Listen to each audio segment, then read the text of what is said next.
Hi friends, welcome back to my channel. ఈరోజు మా ఇంటి ఉగాది పచ్చడిని మీకు చూపిద్దాం అనుకుంటున్నాను.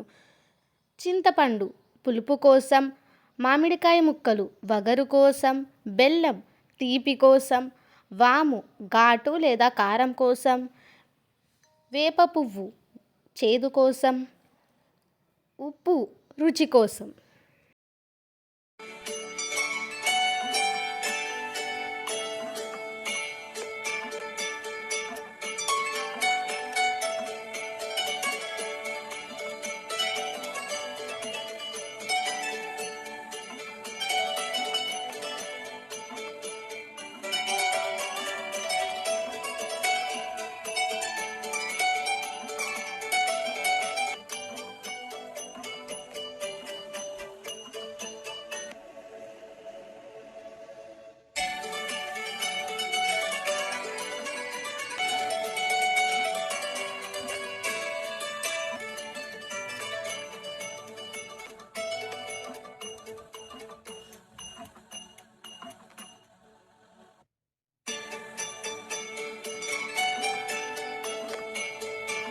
అందరికీ శ్రీ పరాభవ నామ సంవత్సర ఉగాది పండుగ శుభాకాంక్షలు.